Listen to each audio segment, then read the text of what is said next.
Wide open layup. Good. Ford got it. Here's Gage for a three. Yeah! That one's good, baby. Alright, so Georgia's season ended last night versus LSU. Georgia lost to LSU 72-67. Georgia's season is now over. We finished 16-16 with a loss in the SEC tournament. This really was an odd game for Georgia. They managed to come back after being down 12. They played awful in the first half, but they managed to come back and give LSU a fight. Georgia took the lead a few times every now and then in the second half, but it ended up being too much. Man, I hurt for Braylon, for Jackson Eder, for McBride, for Jalen Ingram, for all our seniors on our team. I'm gonna miss them a lot, especially Braylon and Jackson. Jackson's been on the team since 2020. I remember watching his first year at Georgia. I've watched these guys just grow up technically from being an okay college basketball player to not known to being very known. I'll sure remember who Jackson Eder is in 10 years. I'll sure remember who Braylon Bridges was in 10 years.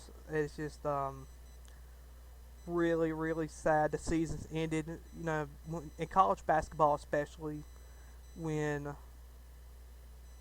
you play in these SEC, these conference tournaments, you want to have space where you're playing, and you're playing one more game to end the tournament. Is not your end. It was for Georgia, unfortunately. But teams like Vanderbilt, Texas A&M, Arkansas, Alabama, those teams will be playing somewhere. NCAA tournament or not, they will be playing somewhere. They'll have one more game left. We have a game going on right now, Mississippi State and Florida.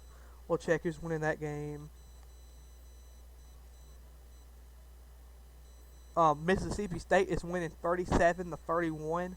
Chances are, if the Gators lose that game, their season's done too. If Mississippi State is 20-11, so their season is not done. They'll probably go to an NCAA tournament or a NIT. I don't even know where Georgia goes from here.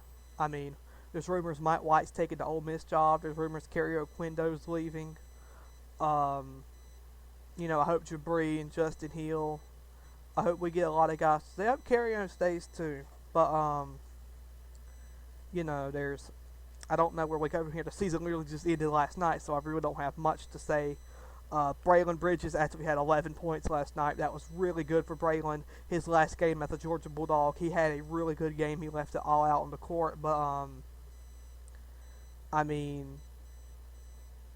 want Georgia to get to a point where the tournament isn't our last game. I won't be able to play in the NCAA tournament. That could happen next year. That will happen next year, but I'm just saying it really, really sucks when your season is ended. It really is just a pain you cannot explain. You go into these tournament games thinking, hey, won the table, get one or two wins, get the NIT, or run the table and win the dang thing. You really think with any of your team, I'm just talking Georgia, I'm talking LSU, Vanderbilt, Alabama. You look at these and you say, well, hey, maybe we have a chance to win. We have a chance to maybe we could win the tournament. But for Georgia, it just wasn't meant to be tonight. Let's see, stats. Braylon and Justin went 16 for 16. Terry Roberts had 12 points. That's his last game as a Georgia Bulldog too. I'm sure going to miss Fireball. Carrio and Jabri had 10 points. The last 17 minutes of the game were probably one of Georgia's best 17 minutes played of the season, in my opinion. They just left it all out on the court. LSU did get away with a questionable call, but if you didn't put yourself in the position that you had to rely on to get that call, that's not a big. It was important, but it's Georgia shouldn't have put themselves in that position in the first place. So I'll just recap real quick. Georgia actually takes the lead. They go up two with about a minute and 44 seconds to go. LSU goes down the court, hits a 4-point play. Georgia makes it.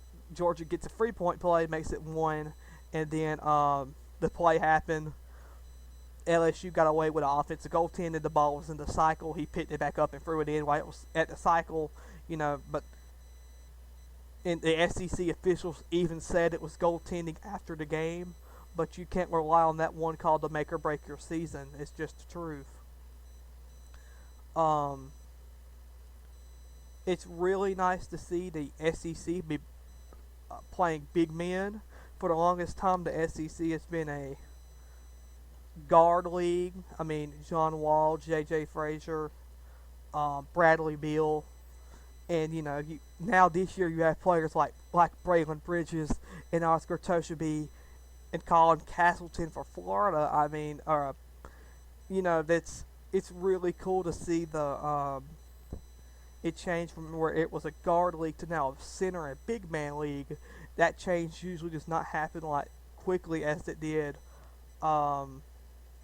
Nick Allen too from Arkansas would have been or Nick Williams would have been a good player for Arkansas if Nick Smith actually got to play this year. I think he could have been player of the year.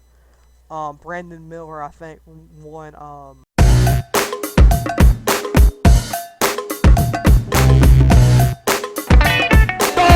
Do the improbable, the unthinkable, the unbelievable. They beat Arkansas and go wire to wire to win the SEC tournament.